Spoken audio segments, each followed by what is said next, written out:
Hey everyone, what is up? Welcome into Attacking Third. It is Sunday and we have a full Euros group stage recap because we have our 8 teams advancing to the knockout rounds out of these groups. So we're talking all about it alongside Sandra Herrera and Jess McDonald. I'm Lisa Carlin. Thanks for hanging with us today. If you're with us live on YouTube, join the combo in the chat, like this video, subscribe, let us know who you think is going to win the Euros. And of course, if you're listening as a pod, thank you as always for being here with us. Sandra, Jess, happy weekend. Happy Sunday. How's it going, guys? Watching a lot of football? Yeah. And it makes me so happy. It makes my heart so happy. Jess. Yeah, I have the kids watching it. They have no choice. So mama's just in her element. Mom zone and soccer zone. My life is good right now. I love that. There's nothing better than just like taking in the summertime vibe and having like some soccer playing in the back, like tournament soccer specifically. Exactly. In the background, it's the best vibe. 100%. Yes. It's something special to be sitting by a pool in the sun, a beach. I'm lucky I get to do that sometimes. Watching it on my phone, like this is ideal, guys. We're living the dream. We are living the dream for a number of reasons. The summer, the football, but also because we are nominated for a People's Choice Award for Best Female Hosted Podcast. Thank you, everyone who listens, because this is only because of you, but we need your help one more time. So if you listen, you make this possible, but now we need you to vote for Attacking Third. Go to podcastawards.com/app/sign up. There's a link in the YouTube and podcast description. Use the drop-down menu, select Best Female Hosted Podcast, and vote for Attacking Third. We appreciate you, and we thank you so much for listening. Tell a friend to tune in and to vote. Everyone on YouTube, if you're watching, guys, the QR code's right there. We couldn't have made it any easier for you. Go vote Attacking Third for Best Female Hosted Podcast. Thank you, Podcast Awards, for the nomination. All right, guys, let's dive into our Euros conversation because we have our knockout round qualifiers. France and England, after their wins today, they're absolutely dominating wins today. England 6-1 over Wales. That is back-to-back wins for the Lionesses. And France 5-2 over the Netherlands. So France tops this Group D, 3 wins, 9 points, and England also make it through to the knockout rounds. Group C finished up yesterday on Saturday. Sweden topped that group with 3 wins, 9 points. Germany, they came in second. They suffered their first loss of the group stage to Sweden just yesterday, Saturday of this weekend. So now we have our group winners, Norway, Sweden, Spain, and France, with our group runners-up, Italy, Switzerland, Germany, England. And today, watching France and England play on these games, I was like, you'd almost want to finish second in this group to some extent. So you maybe don't have to go against Spain. Jess, is that a thing at all in international tournament play to look up who you could play getting out of the group, finishing first or second, see who your team could match up with? You know what? It can be a bittersweet feeling at the end of the day, because if I'm a Lioness at the end of the day, you know, it's like, okay, we want to play against Spain, but we don't. But do you? You know, but do you? Because you want to be vindictive, you know, with the World Cup final was my point. You know what I mean? It's like, oh, vengeance. You know what I mean? Helmet on for impact. Let's go. You know, and so Lionesses, they're on their front foot, but it depends on the team who you would have the chance to play against and not play against. So it depends on the whole scenario. But well, Jess, you've been involved in some pretty major international world champions. You know what? I didn't want to bring that up, but you know, I played for the USA and we're like, bring on anybody. You know what I mean? I'm pretty sure that's how teams felt about us. Like, we don't want to go against the United States. So that's a better feeling to have when you have the target on your back more so than anything. Yeah, honestly, you're giving us the perspective of Spain at this point. Like, top dogs, it doesn't matter. So it doesn't really matter who they play against. Like, take us inside the U.S. camp a little bit at a major international tournament. Did you ever look ahead at like who we could potentially play against? You know what? The only team we thought about, and this is because we lost in a friendly, you know, months ahead of the World Cup. I don't know if y'all remember that. We lost like 3-1 a few months before the World Cup and everybody wrote us off. But we still felt as if we were the big dog. So it's like, okay, we got to win this tournament. And obviously the lawsuit came up came about before the tournament. So we had something to fight for that was bigger than us. But at the end of the day, it's kind of like, ooh, man, France kind of whooped us a couple months ago. But you know what? We're better prepared, And so you guys look at the NWSL season in comparison to the European season, they were at peak fitness. They were at peak. And that's something the public doesn't see. And, going into the World Cup, we're in the middle of the NWSL season. We're at peak fitness now. So it kind of flip-flops at that point. So that's why, we gain that confidence to win the tournament. So it depends on, the season that your professional teams are in. And, I think that we went in with 100% full confidence. Yeah, that's pretty cool to think about that, like what was happening, during the 2015 World or 2019 World Cup, kind of crazy.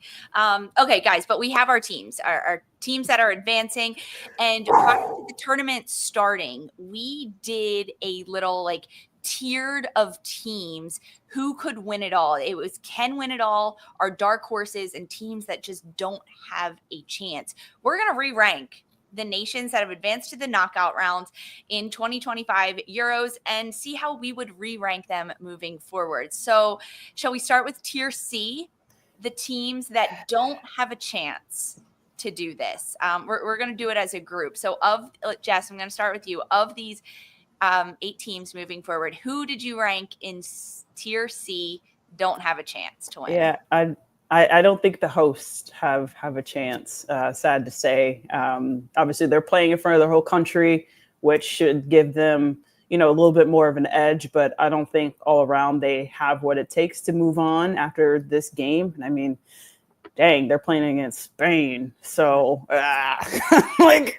sorry, Swiss, y'all probably about to go. So I think Switzerland has no chance. They don't have a chance.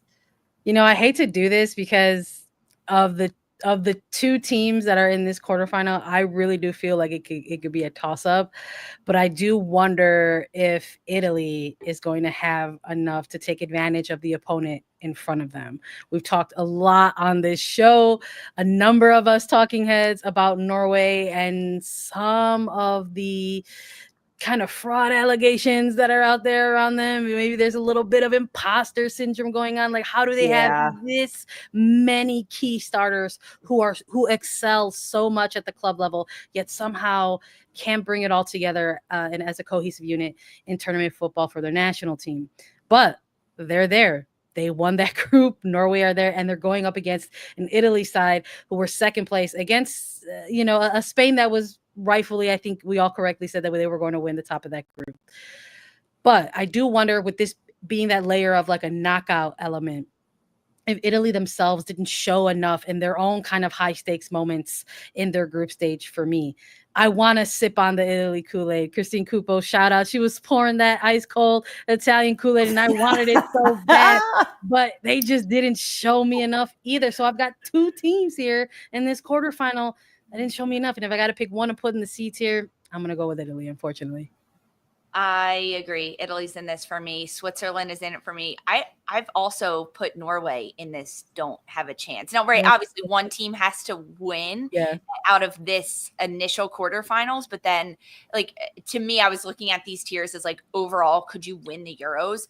Norway to me doesn't have a chance because of that imposter syndrome that we have seen from them this year. I mean, how can you be so stacked individually and as a roster on paper, yet not be able to put together complete performances, even complete 30 minutes of a game? It's so hot and cold for Norway. You can't allow Iceland, a team, to score early in a game and come back and score 2 more goals, level things up. I mean, that happened at the end of last week, but still, I was so disappointed in how Norway has finish their group stage. Do you think that has anything to do with the coach? Because you look at the squad and you're like, this is an all-star team. Like, oh my gosh, you look at the names and you're like, what's happening? Why? No, I agree. I think that's the one thing that program just hasn't figured out. I think when we were chatting a bit about it, in particular with myself and Darian and Jen Beatty, that kind of was that outlier for us. These are still some of the similar things that we're talking about Norway from the 23 World Cup, now in a couple years later in this Euro tournament. And while there was a coaching change that was made from 23 to now, some still is not quite clicking. So maybe that's the missing ingredient. Yeah. Yeah, I do think a lot of it has to fall on the shoulders of Gemma Granger, the head coach for Norway, and maybe not putting these players in the right positions to get the best out of them, right? Because we've seen the best. We know that these individuals are top European talent. Why isn't it computing? Even when you look at the game that they just played against Iceland for Gopset, that was her first start of this tournament. She was involved in every single attacking moment that Norway had, let alone 2 goals, 2 assists in this game, like the goals that happened. But so why wasn't she starting earlier? Why wasn't she playing? Like, get all your best people on the pitch. Well, absolutely. Okay. So to me, Norway is still in tier C. That's fair. They are this don't have a chance team to do it. But what about tier B? Dark horses, teams that could make a run, even at this point, that we've seen a little bit more from maybe than we expected. Sandra, who do you have here? Come on, Sweden. Come on, Swedes. Let's go. Listen, you love to root for them when they're not stumbled into a group with the United States, right? I think that's what I think that's what some of us feel. There's a long, long, long history about that, where there was an age-old saying at one point where it wasn't quite a major international tournament, and then unless the U.S. and Sweden were lumped into a group somehow. But this is the Euros. And I think when we look at maybe like a Spain team, and we just sort of saw them get stronger and stronger and stronger as their group stage went on, I think we saw a little bit of similar energy from Sweden as well. And they were this kind of team, I think, to start, where folks weren't too sure where to put them, but they're a bona fide dark horse. Watch out, or else you're going to get trampled over, and they've become that type of team for sure. So Sweden for me as a dark horse. Omid in our chat right now is saying that Omid will never root for Sweden. Never. Jess, do you feel that way? I mean, you probably have some Sweden. You know what? Sweden is a bittersweet team to go up against. They're always that bubble team. They go into these major tournaments. They're always getting 3rd and 4th, but they're always getting 3rd and 4th. Either they don't medal or just don't miss. Like, they just barely miss getting a medal, and this is one of those teams that you do want to see win. Obviously not when the United States is in the tournament. So thankfully this is the Euros. So at the end of the day, you know what? I got to go and agree with Sandra here and how about you, Sweden as well. You got a different dark horse?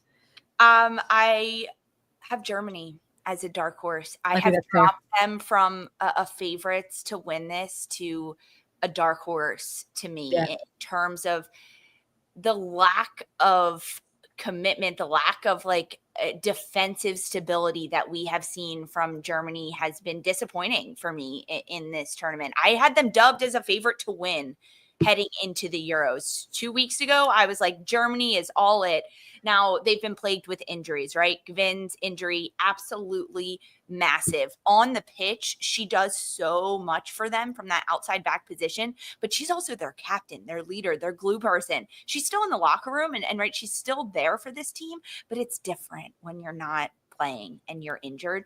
I think that has really been a dagger, a thorn in Germany's side that has dropped them from a team that could win it all to a dark horse, meaning if they do it, I would be shocked. I think they would shock themselves a little bit. I think that's a fair kind of demotion, right?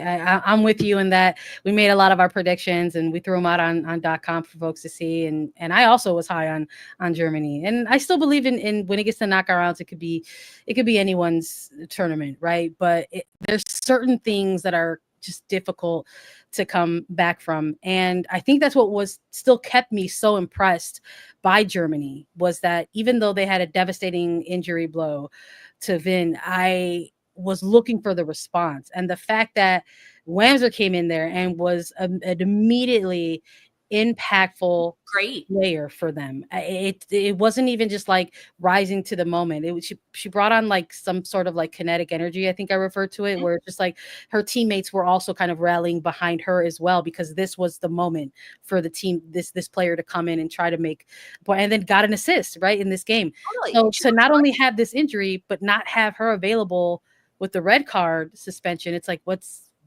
Germany going to look like in these knockout rounds? They'll now be on their third left back of this tournament just through three days. That's insane. It's unheard of. Are you kidding me? Like teams always talk about we have to have our best 11 and then we have to have our second best 11. Germany's like, hey, we need our third. Yeah. Fingers crossed. I would love to see Germany make that deep run to prove our prediction correctly. So, but I don't know. We'll see.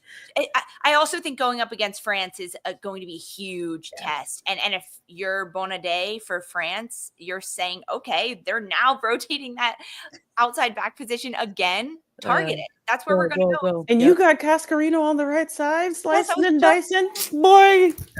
The side for France has been electric all tournament. And now they're going against a weak outside left back, or like you could be a player out of position or someone that really hasn't seen time at all for Germany. So to me, Germany has been demoted down a little bit. I like that you guys both had Sweden in this tier B. What would elevate Sweden to be in tier A, a team that could win it all, not a dark horse? I mean, I think if they come out and make a statement against England, I think that immediately propels them.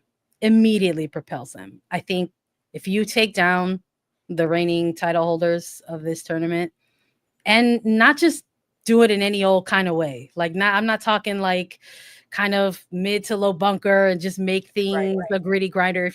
I'm talking if you make a statement and take it to them, then I think that propels them 100%. Okay. That's a very good way of putting it. I don't think I could have worded it any better than Sandra just did. Yeah. They got to just bring their all from front to back, or from front to back. They have to be on their front foot. I think that they need to just go all out, work on their own strengths, be all about them, and not play scared, because they're also going up against big dogs. And so right now, England, they're killing it right now. Their last two games after their loss against France, I mean, they have just been electrifying. And so if I'm this Sweden side, I don't want to play scared. We have something to prove. Like, we're trying to win a tournament. You know what I mean? At the end of the day, this is major. And so I think Sweden just needs to focus on themselves. Obviously, crush England's strengths. Okay, how can we keep Lauren James off the ball as much as we can? Okay, we're going to take away these passing lanes, etc. And so go with a little game plan in that way, and then just do what you got to do in that final third. They got to show up in that final third, boy. Hey, I would not count Sweden out. The way that this team has performed so far through the group stage, I would not count them out. They've leveled up every single game they've played, playing their best match so far against the toughest competition in their group, against Germany, and bringing it to them. It was a smackdown. So big potential there for Sweden. They just have to get through the defending champs of the Lionesses. So that means we're now talking tier A, teams that can win it all. Jess, who do you have in your tier A? Okay. I'm gonna just stick to my guns, because this is who I said initially before the tournament even started. I'm going with the Lionesses. All right.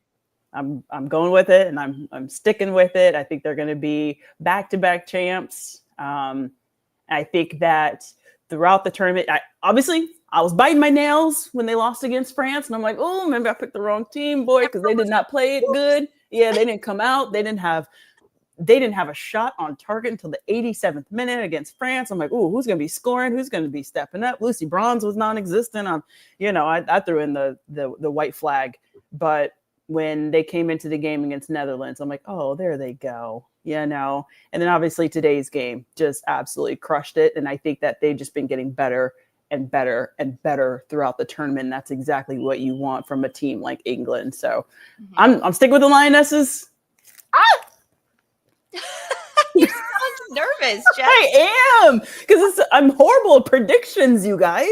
I'm horrible with them, but I'm sticking with England. I mean, listen, I think when you're looking at the bracket, right, and trying to pick a favorite, I don't think you're off. I'm glad you're sticking with your guys, because in terms of what's in front of us for these quarterfinals and what could potentially be semifinals, maybe we see England go up against France, because on the one side of the bracket, they could run into either, Spain's going to run into either Norway or Italy. And if you're England, you're running into France or Germany. And we've already said, like, Germany's got some things to deal with as a team if they want to make it all the way to the final. And we're just talking about on their roster. And we're not even talking about the possibility of one of those things is the opponent in front of them, which could potentially be in England. So I'm glad you're sticking with your guns. I think for me, as far as tier A, you got to have Spain in here. Obviously,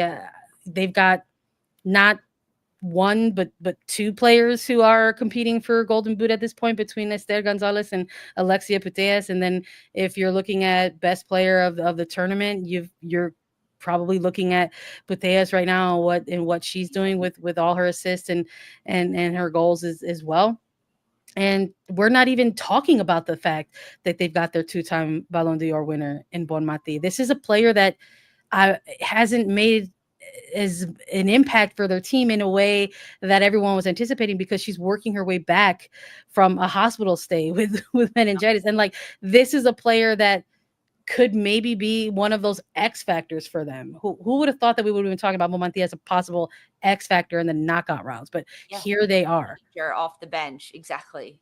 So I'm going with Spain as a tier A all the way. Guys, I don't want to be drinking this Kool-Aid that so many have drank so often, but I think I'm drinking a little of French wine. Let's I'm in go. on France. French wine is delicious. Blue Kool-Aid is the best Kool-Aid. I am in on France, and I don't want to be duped like many have for so many major tournaments, because this team always looks good leading up to knockout rounds, leading up to when they make it to the semifinal, when they make it to a final, and then they fall apart. And there have been moments during this tournament. Why I've changed my stance on France in this tournament specifically is because there have been moments when this French side has been staring down the barrel of a gun. Today's match is a prime example of that against Netherlands, because in this game, Netherlands scored. It was immediate response after France scored first. They allowed Netherlands back into it. And Sandra, you texted in our group and you said, hey, the French have been known to self-implode. And we didn't see them do that. We actually saw this French side kick it into another gear. And as the tug of war game was being pulled in favor of the Netherlands, France said, nope, actually, it's ours. They whipped it back and said, this is our group. We are going out of it alive. The players are unbelievable. E-Man, you're hitting the nail on the head. Cascarino is unstoppable in every phase of play. She is involved in what this French team does and how they succeed. I think this is a different group. This is the shakeup that France has needed. I hope you're right. I really do, because I think we've been waiting to see it. We've seen France be a annual quarterfinalist. Yes. That has been who France is. They are annual quarterfinalists, and we're talking about generations and eras of this team, like that have had incredible players, across the board. So the fact that some of those iconic players are not part of this group right now, and they are making these statements, it feels like something special is brewing. But totally. And don't get me wrong, my heart will be broken for a player like Wendy Renard, who's not there. I was thinking the same thing. France gets to this final and they end up lifting the trophy of this Euros, right? My heart will break for her, because you know how bittersweet it's going to feel for her. She's going to be so happy for her country, for her nation, for her friends and her teammates, but she's also going to be a little bitter and be like, it's tough. Why couldn't that be me? But such is life. This is the game. It goes round and round. So I'm high on France. They are my tier A, can win it all. And through this group stage, through match day 3 specifically, guys, we have seen offense. Literally all gas, no brakes. In match day 3, there was not a single shutout. So as we look ahead to these knockout rounds, I want to know predictions for the final. what are the chances that it would be a shutout, no matter what team is in it? Has defense kind of gone a little bit to the wayside and it's like, you know what, we are Kansas City circa 2024. We're just going to score all the goals. Is that possible, Jess, for this year's 2025 final? Oh, absolutely. I think so. Anything's possible, especially, you know what, especially in knockout rounds. You never know what's going to happen.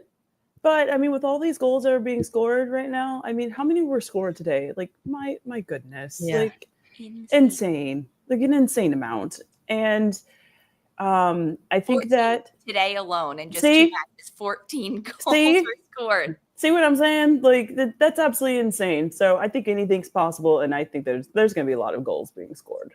Yeah, absolutely. I think the knockout angle of tournament football kind of switches things up. Group play is meant for that. It's meant for the statements. It's meant for the teams who like to grow stronger, to build themselves up. I think we saw it a little bit with England in particular. And knockouts just means higher stakes, more tense moments, and it's the differentiator. Knockout rounds are often the differentiator between all of that, all of the mentals that we talk about, where we talk about how, where if I'm here saying that France is annual quarterfinalist, or you've got teams that have shown like they have been there before, those are often the differentiators. Knockout rounds is that combo breaker. So I don't know. I think we might get some more narrow matches in the knockout rounds. Ooh, you're going the other way, a little more defense. We'll see. I'm excited for it to all start. Before we take a quick break, I just want to give a shout out to Poland, because although they were eliminated, they're not advancing. Even heading into match day 3 of their group stage games, they knew they were eliminated, but it was Poland against Denmark. Poland ended up winning. And not only did they win, but they scored 3 goals. They scored their first ever goals at a Euros tournament as debutantes, and they picked up their first ever Euros win. It was a 3-2 win over Denmark. And to me, guys, like, the game is growing. It is growing. And that is so cool to me, that not only is our ceiling getting higher, but the floor is also raising up too. And that is evident in this Euros with like the Welsh team getting some goals on the board, right? Scoring against England today.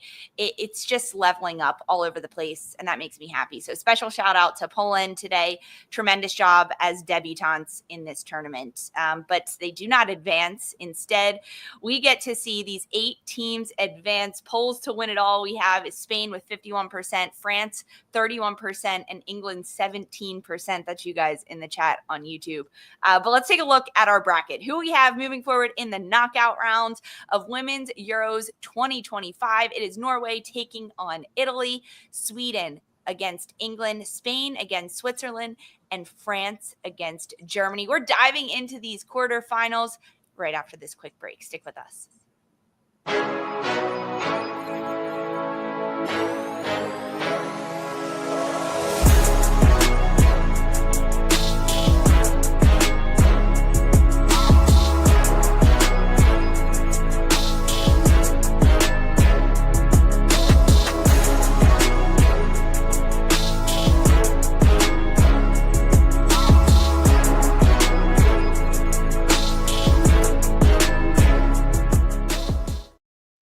Hey everyone, welcome back to Attacking Third. Euros quarterfinals are just around the corner. They all kick off on Wednesday, July 16th. Of course, Attacking Third will be going live immediately after it. So that's Wednesday, 5 p.m. Eastern, live right here on YouTube and anywhere you get your podcasts. But let's talk about it, because we get to see Sweden against England and then France against Germany. Jess, you teased us with this Sweden-England matchup and what's going to happen.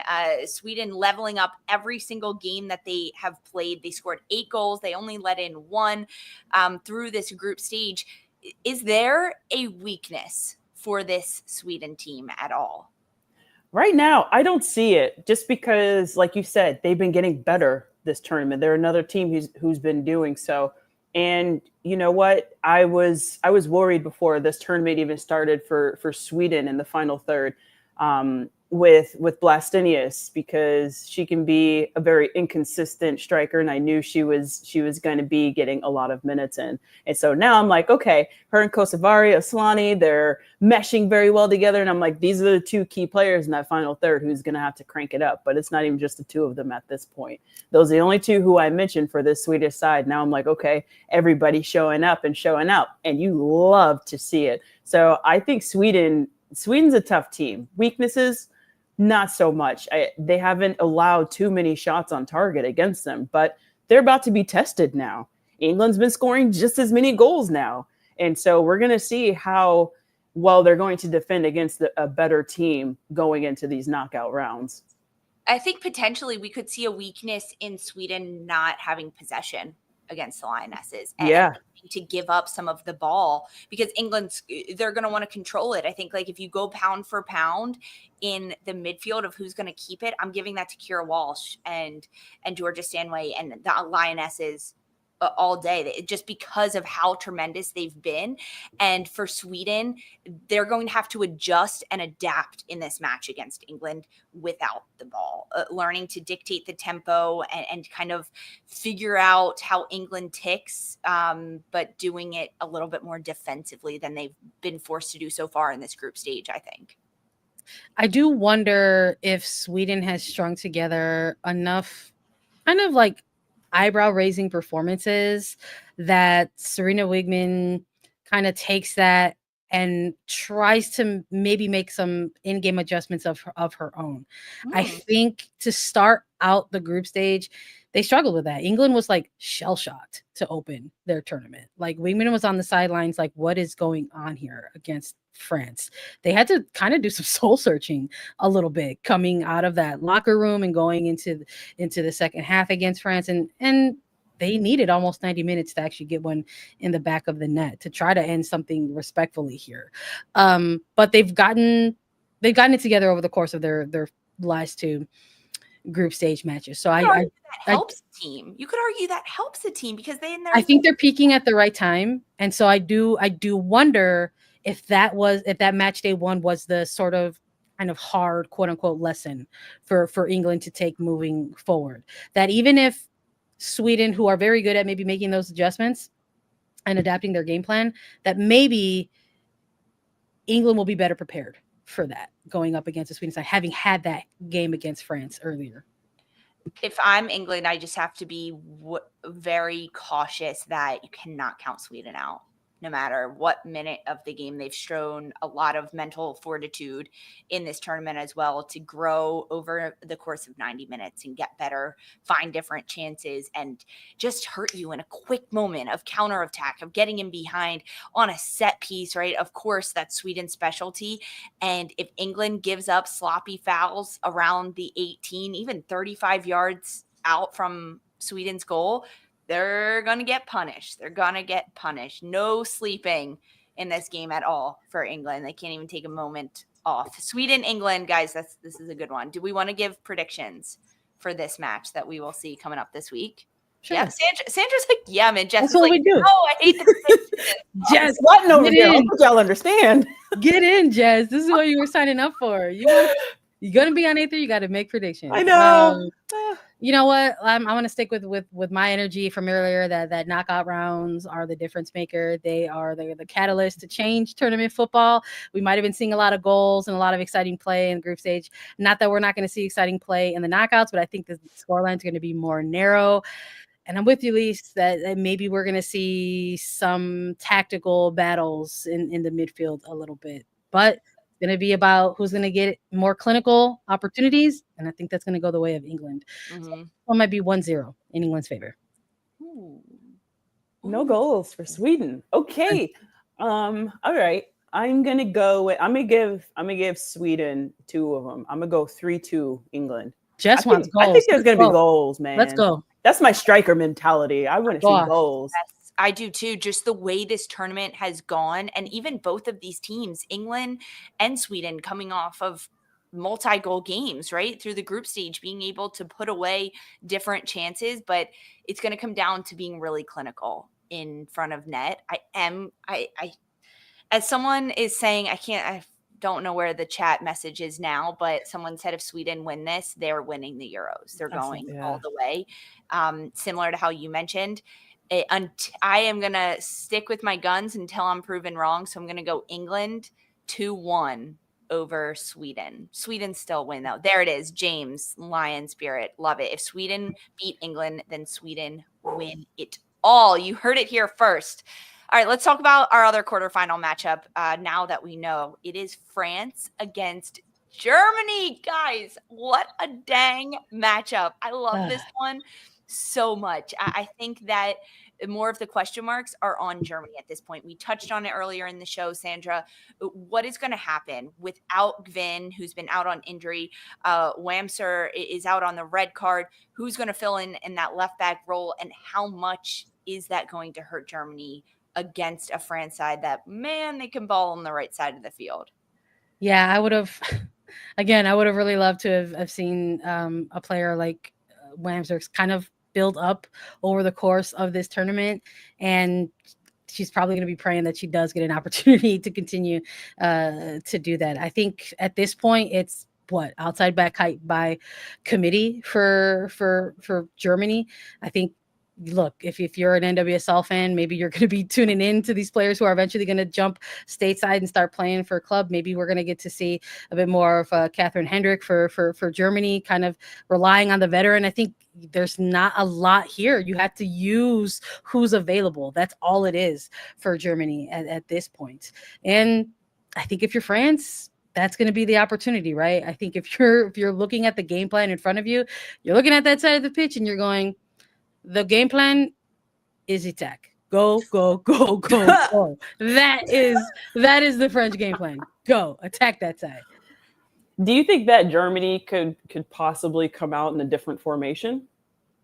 Almost like a 5-back to kind of fill in that outside space against France? I don't hate the idea, but I don't know if they showed us enough of their adaptability, I think, in that sense. Formationally anyway. Yeah. I think they adapted, obviously, enough to kind of, compensate for player. But who knows? Maybe that's going to be their shake 'em up moment for sure. Yeah. And on the other end, France, if I'm France, boy, I'm licking my chops to go down their left side, boy. I'm licking my chops. Oh, they got their third string outside back. Oh, let's get to cooking and we eating. We just doing this all day. What about Ann-Katrin Berger for Germany, Jess? Because in the game against Sweden, I mean, it was not her best performance, but does all of that fall on Berger's shoulders, or some of the defense to be held responsible and kind of held up to par for that performance? Honestly, it's equally both, simply because, there are high expectations for Berger, and there are some of those goals that we see go in that, we've seen her do plenty of those type of saves in the NWSL. Mm-hmm. And so I don't think that she has been at her top performance this tournament so far. And I think that hopefully she turns some type of switch on going up against this French side, because France have been creating a lot of opportunities this entire tournament from start to even today's game. And so I don't think we have seen her fullest potential so far this tournament. And so I have to give it to both the defense and Berger as well. Maybe lack of communication, who knows, coming from her in behind, because you need your goalkeeper to almost have you guys like puppets in front of you, her defensive line. And so there have been moments where they just looked out of whack, inside the box, which is very unusual. And then Berger not making some of these saves, and I'm like, kind of stumbling upon some of them. I'm like, this is not a side we have seen very often with Berger. So I think it's both, honestly. I think it's really mental. It's been really a mental challenge for Germany during this tournament, and not being able to just be locked in on everything that's going on. And now that they're taking on the France team that is just leveling up every single game, I would not be surprised if we see more of a low block for Germany. Really? Man, yeah. I don't know. Honestly, if I want to see it, Play it safe. Don't want to see it, right? That would change the game entirely. And I want Germany to be this free-flowing team that has creativity and that can get forward. But I could see them drop more players back and just keep 1 or 2 up and send them. Like, send Schuler in over the top and get her in behind. And that's how they would try to hurt France. Jess, I don't know. You planted that seed, and now I feel it itching already in my brain. I'm like, and you too, at least, like hearing you kind of build off of that. I'm just kind of like, wow, like, will this be the game? Like, we see like something formational shift for Germany. Because, I don't know. They have Berger who can play assists to forwards, right? Like, that's what they could do. Kind of just send it to some extent. I have no idea. I don't know. It's a real bag of tricks. We'll see. Good thing I'm not the head coach, but Amen. let's do predictions, and we do get to pick. So France, Germany, this game is 6 days away from now. It is going to be on Saturday, July 19th. Jess, who you going with? France, Germany, score prediction. Give it to us. France 3-1 over Germany. I'm gonna give the Germans 1 goal. So, I'd say because France has been getting goals scored against them too. Their defense ain't the greatest. You know, their center backs are a little suspect every now and again. So I'm gonna give Germany 1 goal, but I think France is gonna, take it to them in that final third, boy, and I'm excited to watch that. I like that you're always giving goals, Jess. I'm with you on this one. I think that both teams are going to score. It's going to be high scoring. I mean, the 5-2 today for France over Netherlands sounds crazy to get 7 goals, because we could see that again. I'm going to go 4-2 though. Wow. 4-2. Okay. Wow. France wins. Oh my goodness. 4 Sandra goals? Yeah. No, I'm still staying on my everything's going to be narrow train. No, I think Germany's going to get a goal, and I think France will get more, and I think it's going to be 2-1 France. Blue Kool-Aid's the best Kool-Aid. I think Cascarino is going to get an assist and a goal on top of it. Cascarino is eating up and going to be eating against Germany as well, so let's go. Unstoppable. Delphine Cascarino has been unstoppable, as is this France side in my mind. Guys, I said it, tier A for me. They're looking pretty good. I'm right until I'm proven wrong. That's it for the group stage. We're advanced to the knockout rounds, and that's it for A3 on a Sunday, recapping all of it. Thanks, guys, for hanging with us in the chat on YouTube. You guys are the best. Mwah. Thank you so much for hanging with us. If you listened as a pod, we appreciate it. Download, follow, and subscribe. Tell a friend to tell a friend. And don't forget, you can vote for us for a People's Choice Award for Best Female Hosted Podcast. The link is in the description. There's a QR code on the screen. Go to the drop-down, select Attacking Third from Best Female Hosted Podcast, and vote for us. We so appreciate it. Thank you, guys. We're going to be back Wednesday, July 16th after the knockout game. It is between Norway and Italy. So the recap is happening right here on YouTube. And then, of course, you can listen as a pod. We'll see you 5 o'clock on Wednesday. Have a great rest of the weekend, and we'll see you soon. For Sandra, let's go. Mark, I'm Lisa. This was A3. Let's go, Jess.